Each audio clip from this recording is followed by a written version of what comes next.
कोणच पवार साहेब होऊ शकत नाही. पवार साहेब हे एकच आहेत, एकच साहेब पवार साहेब. संधी देऊन बघा, आतापेक्षा जास्त चांगलं काम करून दाखवतो. पवार साहेबांच्या स्वाभिमानाचा प्रश्न आहे. तुम्ही स्वप्न आहे की साहेबांनी पुण्यात हिंजवडी सारखं आयटी पार्क कसं काढलं, तसंच एक आयटी पार्क आपण बारामतीमध्ये काढू आणि अख्ख्या महाराष्ट्रामध्ये तुतारी वाजणारे पाण्याचा प्रश्न गंभीर आहे. अनेक गावांमध्ये प्यायला सुद्धा पाणी नाहीये. म्हणजे बेरोजगारी बारामतीत खूप वाढली. MIDC पवार साहेबांनी आणली. 18 तारखेला सांगता सभेला सांगतो, नाहीतर त्यावेळेला नवीन काय बोलण्यासारखं राहणार नाही. करू शकतो तर साहेबच करू शकतात, त्यांनी ते करून दाखवले. 72,000 कोटीची कर्जमाफी त्यांनी कृषी मंत्री असताना केली आहे. देशामध्ये अनेक शेतकऱ्यांना त्याचा फायदा झाला. मोठं SD स्टँड बांधलंय, ठीक आहे, बघायला चांगलं वाटतं, पण फायदा कुणाचा झाला? तसंच मला घेऊन फिरतात सगळीकडे. सगळेच नवीन असतात. कधी ना कधीतरी तुम्ही काही काम घेऊन आला तर मग 4 माणसात तुमचा अपमान केला जाणार नाही. आज कम्प्युटर इंजिनिअरिंग शिकायला ते इच्छुक आहेत. त्यांना कम्प्युटर इंजिनियर व्हायचंय आणि त्यांना पुण्याला जावं लागतं, हैदराबादला जावं लागतं, बेंगलोरला जावं लागतं, कारण इथं ती सोय नाहीये.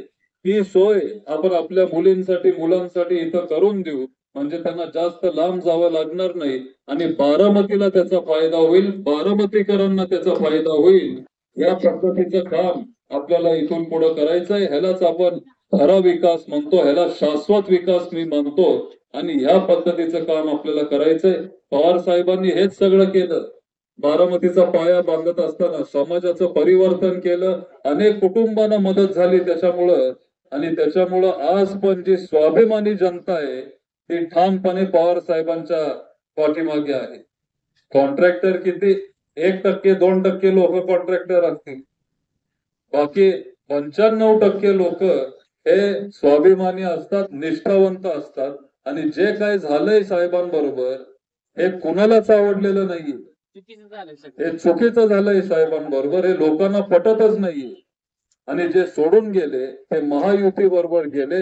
जर तुम्ही त्यांना मत दिलं तर मग तुम्ही महायुतीला मत देताय, तुम्ही भाजपचे हात बळकट करताय, हे पण तेवढंच खरंय. आणि हे आपल्याला लोकांना पटवून सांगायचंय.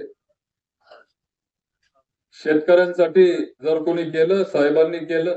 हे शेतकऱ्यांच्या विरोधातली लोक आहेत आणि ह्यांना परत सत्तेत आपण येऊन द्यायचं नाही. बारामतीमध्ये तर अजिबात नाही. इथं चिन्ह जरी कमळ नसेल तरी पण तुम्ही कमळला साथ देताय, हा तसा अर्थ आपल्याला काढावा लागेल. तोच अर्थ तिथं निघतो. शेवटी पवार साहेबांच्या स्वाभिमानाचा प्रश्न आहे. तुम्ही अनेक लोकांना संधी दिली, पवार साहेबांचा आशीर्वाद होता, त्याच्यामुळं आपण त्यांना 30 वर्ष आपण निवडून देतोय. 30 वर्ष आपण त्यांना संधी दिली. तुम्हाला सगळ्यांना विनंती करतो की एक लोकप्रतिनिधी म्हणून, एक लोकांचा सेवक म्हणून, तुमचा भाऊ, तुमचा मुलगा म्हणून मी काम करायला तयार आहे, करत आलोय, करत राहणार आहे. दिवस रात्र बारामतीकरांसाठी मी काम करणार आहे. नम्रतेने आपण वागलं पाहिजे, आपुलकीने लोकांशी बोललं पाहिजे. कुटुंब म्हणून आपण सगळ्यांनी एकत्र येऊन पुढे गेलं पाहिजे. विकास कामं केली पाहिजेत, शाश्वत विकास केला पाहिजे आणि याच पद्धतीने आपण सगळे पुढे जाऊ. तुम्ही काय काम घेऊन आला तर मग 4 माणसात तुमचा अपमान केला जाणार नाही. व्यवस्थित सगळी कामं तुमची मार्गी लागतील.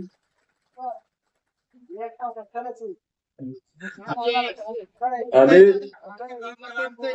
आणि आणि पण आता थोडा बदल झालाय असं दिसतंय.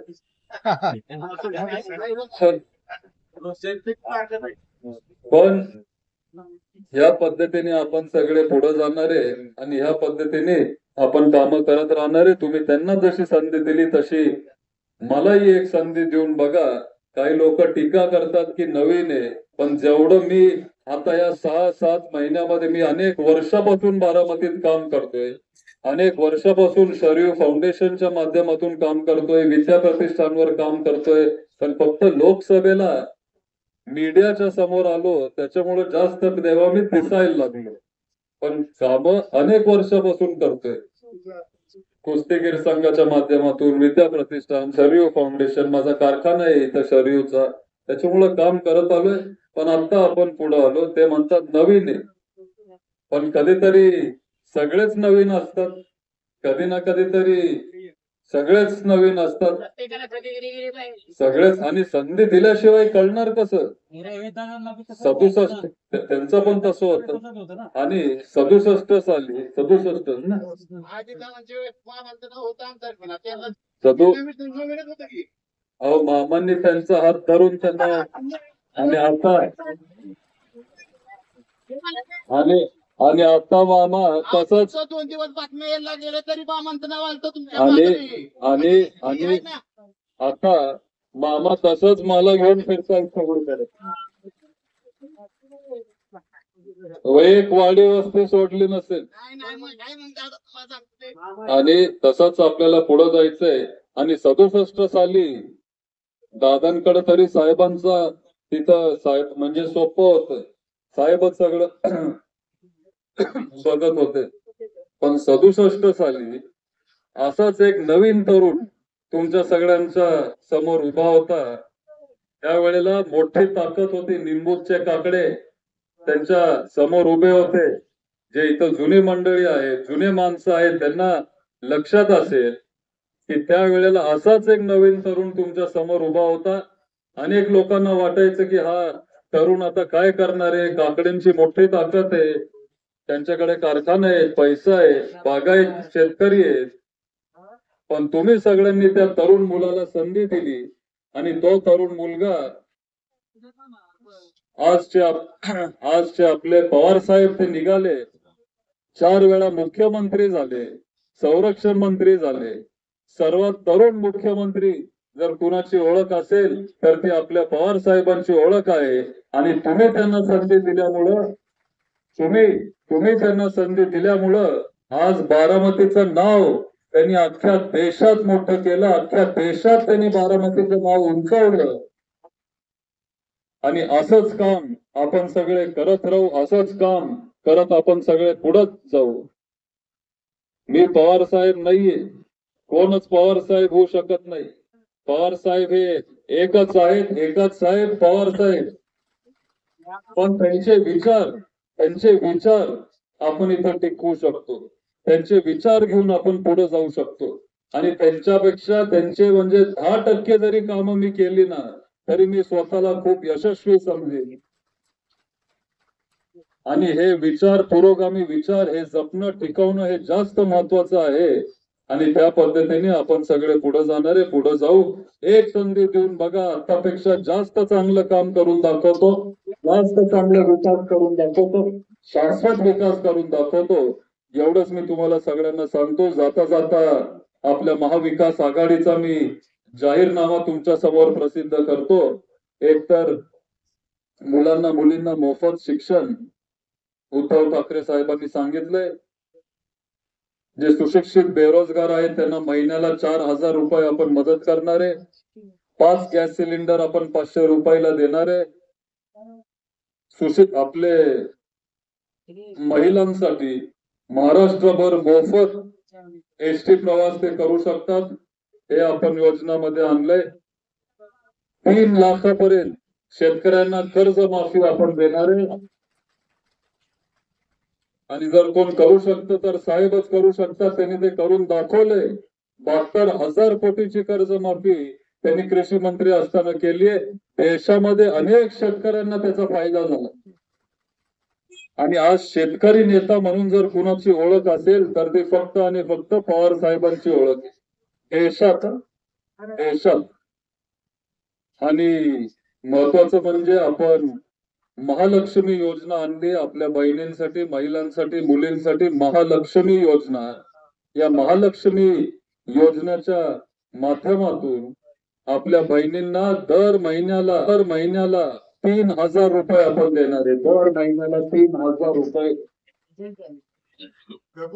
म्हणजे आतापेक्षा डबल झाले.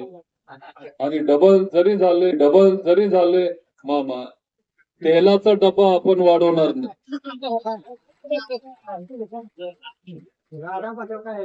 तेलाचा डब्बा वाढवणार नाही, ही सगळी आपण कामं करणार नाही. हेच सगळं आज मी तुम्हाला इथं सांगायला आलोय. तुम्ही सगळे आज इथं सकाळी जमलात, आमचे विचार ऐकून घेतले, त्याबद्दल सगळ्यांचा मनापासून आभार मानतो. आणि तर मग उपयोग काय एवढा मोठा स्टँड बांधून, आणि फायदा कोणाचा झाला? त्या ठेकेदाराचा फायदा झाला. जर आपण असतो तर आपण चांगलं स्टँड बांधलं असतं, आपल्या गावात किती मुंबया चांगलं आपण बस स्टँड बांधलं असतं. अहो मी बस स्टँड मध्ये जर लावायला बसच नसतील तर मग काय उपयोग आहे? सगळे ते बस सुरू करायला पाहिजे होते. जे जुने बस झाले तिथं नवीन बस द्यायला पाहिजे होते. जे बसचं मेंटेनन्स आपल्याला करायचंय किंवा सर्व्हिसिंग ज्या बसेसचं करायचंय त्याचं सर्व्हिसिंग करायला पाहिजे होतं. आणि हेच पैसे कुठंतरी जे गरजू लोक आहेत त्यांना एसटीच्या तिकीट मध्ये सवलत जर दिली असती तर मग कुठंतरी सर्वसामान्य जनतेचा फायदा झाला असता. आणि हे आपले विचार आहे, ह्याला आपण शाश्वत विकास म्हणतो. मोठं एसटी स्टँड बांधलंय, ठीक आहे, बघायला चांगलं वाटतं, पण फायदा कुणाचा झाला? तुमचे बस काही सुरू केले नाही, तुमच्या बसची सोय त्यांनी काही चांगली केली नाही, वाढवली नाही, आणि ह्याला आपण खरा विकास म्हणत नाही. हे फक्त सिमेंटची बिल्डिंग बांधली, हे बऱ्यापैकी सोपं काम असतं. हे काय म्हणतो सुशोभीकरण झालं, एका पद्धतीचं सुशोभीकरण झालं. आपल्या जनतेलाच पाहिजे ना सगळा. मग कोणाचा पैसा आहे? आपलाच जनतेचाच पैसा आहे आपला. आपलाच पैसा आहे. पण आपल्याला असं हे सगळं आपण करू, पण एवढी खर्च करायची गरज नव्हती. थोडेफार पैसे जर बस सुविधासाठी पण जर दिले असते तर मग सामान्य जनतेचा फायदा तिथं झाला. बेरोजगारी वाढत चालली. आपल्याला नवीन कारखाने इथं आणावे लागतील, नवीन इंडस्ट्री आपल्याला आणावी लागेल, नवीन कारखाने आपल्याला इथं आणावे लागतील. माझं तर स्वप्न आहे की साहेबांनी पुण्यात हिंजवडी सारखं आयटी पार्क कसं काढलं तसंच एक आयटी पार्क आपण बारामतीमध्ये काढू आणि आपल्या मुलींना इथं आयटी क्षेत्रामध्ये जास्त गती देऊ. शिक्षणावर आपण जोर देत राहू. पुण्यानंतर बारामतीचं नाव एक शिक्षणाचं माहेर घर म्हणून आपलं ओळख कशी निर्माण होईल त्याच्यासाठी आपण सतत प्रयत्न करत राहू. विचार सांगा ना जरा. तर मग असल्या इमारतीची गरज काय? आता उदाहरण आपल्या एसटी स्टँड मी सांगतो, अशा सगळ्याच इमारत काही ना काहीतरी आहे. टीव्हीच्या मुलाखतीत तुम्ही ते केलंय सविस्तर. एसटी माझी एनडीटीव्ही मुलाखत बघितल्यानंतर हे तर एकदम फॅनच झाले. मग तुम्ही ती सांगा ना, तुम्ही काय करायला पाहिजे होतं? त्याला एवढं काय करायला पाहिजे होतं? तुमचा विचार सांगा. बोलू दे आता.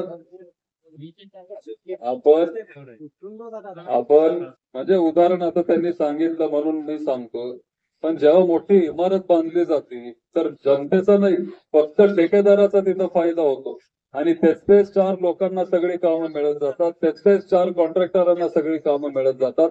आता एसटी स्टँडचं उदाहरण मी सांगतो. एवढं मोठं एसटी स्टँड बांधलंय बारामतीमध्ये, तुमच्याच पैशाने बांधलंय, आपल्याच पैशाने बांधलंय, टॅक्सच्या पैशाने बांधलंय. जास्त खर्च त्या एसटी स्टँडच्या इमारतीवर केला गेला. एकतर ते एसटी स्टँड थोडा पाऊस पडला तर ते गळतं, वरून पाणी पडतं, पैसे पण तिथं गळतच गेले.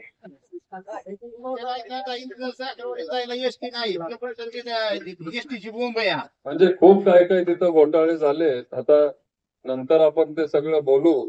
पण एकतर तिथं पाणी गळतं, दुसरं एवढं मोठं एसटी स्टँड बांधलं, एवढं खर्च केलंय त्या एसटी स्टँडवर, पण ग्रामीण भागात फिरल्यावर अनेक गावांमध्ये आपल्याला लक्षात येतं की एसटीचे बसच आणि हे पाणी इथं आपल्या हक्काचा आणल्याशिवाय मी शांत बसणार नाही. आणि हे पाण्यासाठी आपण तिथं लढत जाऊ. ही कामं बऱ्यापैकी 80% पुरंदर उपसा जानाई सिरसाई पवार साहेबांच्या काळात झाली. म्हणजे 20% कामं राहिली. वाड्या वस्त्यांपर्यंत पाणी पोहोचवायचंय, पाईपलाईन आपल्याला करायचंय, सारे आपल्याला दुरुस्त करायचे. ही सगळी कामं इथून पुढे आपण करणार आहे. ही सगळी कामं आपण करू. पाण्याचा प्रश्न सगळ्यात महत्वाचा आहे. शरीफ फाउंडेशनच्या माध्यमातून आपण अनेक वर्ष पाण्यावर आपण काम करत आलोय. हजारो विहिरी आपण खोदून दिलेत, ओढा खोलीकरण आपण केलंय, तलाव खोलीकरण आपण केलंय. ही सगळी कामं वृक्षारोपणचे आपण कार्यक्रम घेतले आणि पाण्याच्या प्रश्नावर काम करत असताना एक नियत लागते, एक इच्छाशक्ती लागते की आपल्यामध्ये आहे आणि ही सगळी कामं आपण इथून पुढे करत राहू. दुसरं म्हणजे बेरोजगारी बारामतीत खूप वाढली. MIDC पवार साहेबांनी आणली, अनेक मोठ्या कंपन्या त्यांनी आणले. आपले तुकाराम चौधर साहेब पण इथं आहेत, ते आपल्या MIDC मध्ये काम करतात, PIO मध्ये काम करतात. तिथं 4,000 लोक फक्त PIO मध्ये काम करतायत. आणि PIO सारखी कंपनी बारामतीत का आली? कारण पवार साहेब त्यांना इथं घेऊन आले, पवार साहेबांचे त्यांचे चांगले संबंध होते, त्याच्यामुळे PIO सारखी कंपनी इथं आली आणि आज किती 4,000 लोक PIO मध्ये काम करतायत. आताच त्यांनी मला सांगितलं आपल्या गावामधले 150 महिला, वडगाव निंबाळकरचे 150 महिला फेरेरो मध्ये काम करतायत. ही फेरेरो कंपनी कोणी आणली? पवार साहेबांनी आणली. पवार साहेबांनी ती फेरेरो कंपनी आणली आणि आणि 150 महिलांना रोजगार दिला. आपल्या टेक्सटाईल पार्क मध्ये किती महिला? 100 महिने. तर हे सगळं वापरून हे दोन्ही पक्ष त्यांनी तोडले. तरी पण पवार साहेब कुठं झुकले नाही, ठामपणे उभे राहिले.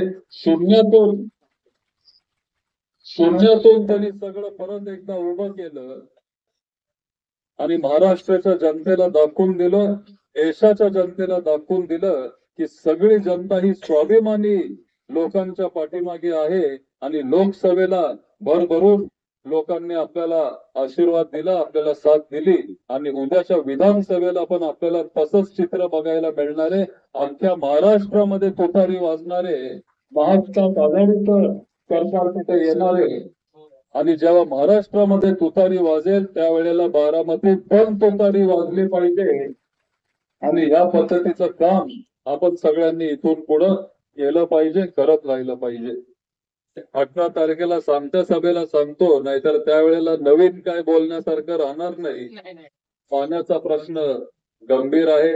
अनेक गावांमध्ये प्यायला सुद्धा पाणी नाहीये. जानाई सिरसाई पुरंदर उपसा योजना पवार साहेबांनी आणली, नाझरा धरण, बाजार तलाव बांधले, बंधारे बांधले, तरी पण आपला हा पाण्याचा प्रश्न सुटलेला नाही. जानाई सिरसाईचं हक्काचं पाणी जे आपल्याला मिळालं पाहिजे ते आपल्याला मिळत नाही. पुरंदर उपसाचं हक्काचं पाणी आपल्याला मिळत नाही.